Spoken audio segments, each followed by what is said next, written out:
Hi, outdoor enthusiasts, knife mod enthusiasts. I am in my local Wally World. I have here the CRKT Raikiri. It is a CRKT, it's a field strip. It is I'm going to have to switch hands here real quick. It's the Warncliffe. These handles are aluminum. And in the winter, in our sub-zero temps, that is absolutely painful. Otherwise, the ergos are fine, even with all that milling in the aluminum. Sorry, my fingernails are dirty. I cleaned my fire pots earlier, and no matter how much washing, you can't get that black soot out without a brush. Anyway, what I'm going to be doing is I'm going to buy a can of the spray Flex Seal, which is rubber. I'm going to sand this down.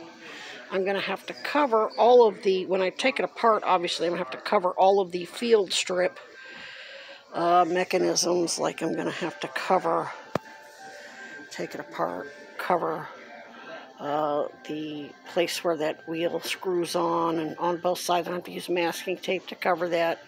Take the clip off and cover this very carefully with masking tape. Probably sand this down very lightly to give it some tooth. Then I'm going to cover it with Flex Grip, which is rubber, basically spray rubber. And then I am going to, this actually looks darker on the video than it actually is. This is actually a very light, see, that looks royal blue right there, but it really isn't royal blue. It's probably closer to that. It's actually a very matte sort of, but a little bit lighter than this, like a gray blue. And then I will use, because this is primer, matte blue, matte ink blue.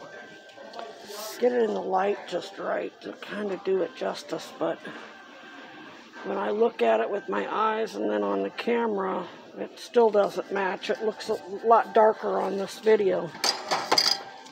That has the primer, that's all in one. I don't have to prime it first. Prime the Flex Seal after I Flex Seal spray the knife handles, aluminum handles.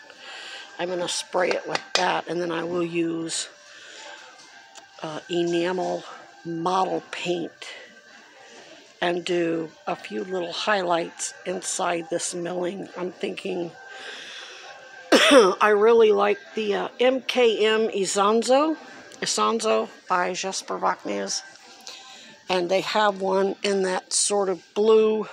I think theirs is a little closer to this. It's a blue aluminum handle with orange highlights, like the pocket, the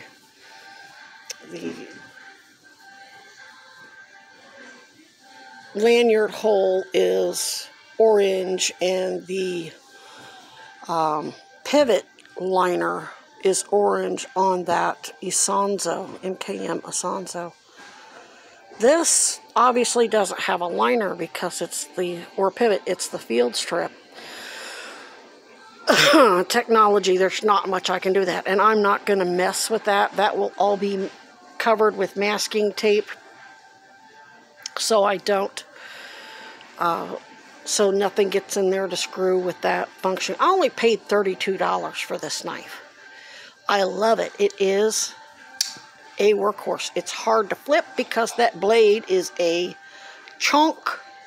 It's a chunk. It is too heavy to flip, and I haven't seen anybody be able to flip that. I don't care. I haven't found anybody that is really able to do it without a little wrist action. But this is a workhorse of a blade. I have used the crap out of it. It is still razor frickin' sharp. I only paid $32 for it on sale at Knife Center. Just got it like a couple weeks ago. And I really like this tool. But those aluminum handles, they're miserable in these sub-zero temps, these cold temperatures. And the summer, it's going to be really nasty when you're sweating and you're working on something. I do a lot of carving of books, walking staffs.